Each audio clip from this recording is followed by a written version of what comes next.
The trumpet. A simple instrument. Yet, in the hands of destiny, it becomes a harbinger of both awe and terror. Throughout the Bible, the trumpet's piercing call echoes through the corridors of time, signaling great events and pronouncements from God. From the thundering blast that shattered the walls of Jericho to the silver trumpets announcing sacred feasts, this instrument has always held a unique power. But nowhere is its significance more profound and terrifying than in the book of Revelation. Here, the trumpets of prophecy sound, not with the triumphant fanfare of victory, but with the chilling dread of impending judgment. The Apostle John, exiled on the island of Patmos, received a vision of the end times. In this vision, 7 angels stand before God, each holding a trumpet. These are not mere instruments of brass, but vessels of divine judgment, ready to unleash unimaginable chaos upon a sinful and rebellious world. Each blast of these trumpets heralds a new wave of devastation, each more terrible than the last. These trumpets are not a call to celebration. They are a dire warning. They are a call to repentance. In the Old Testament, the trumpet served a dual purpose. It was a call to arms and a call to worship. When the Israelites marched to war, the piercing sound of the shofar, a trumpet made from a ram's horn, would stir their hearts and instill fear in their enemies. Its blast was a declaration of war, a signal to charge into battle.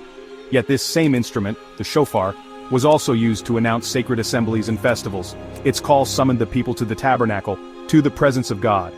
Numbers 10:10 tells us, "On the day of your gladness also and at your appointed feasts, and at the beginnings of your months, you shall blow the trumpets over your burnt offerings and over your sacrifices of peace offerings, and they shall be a reminder of you before your God. I am the Lord your God." The trumpet, then, was a reminder of God's covenant with his people. It was a call to remember his faithfulness, his deliverance, and his law. The first trumpet sounds. John watches in horror as the earth convulses, fire and hail mingled with blood, rain down from the heavens. Revelation 8:7 describes this horrifying scene. The first angel sounded his trumpet, and there came hail and fire mixed with blood, and it was hurled down upon the earth. A third of the earth was burned up, a third of the trees were burned up, and all the green grass was burned up. This is not a localized event, this is global devastation. A third of all vegetation is destroyed.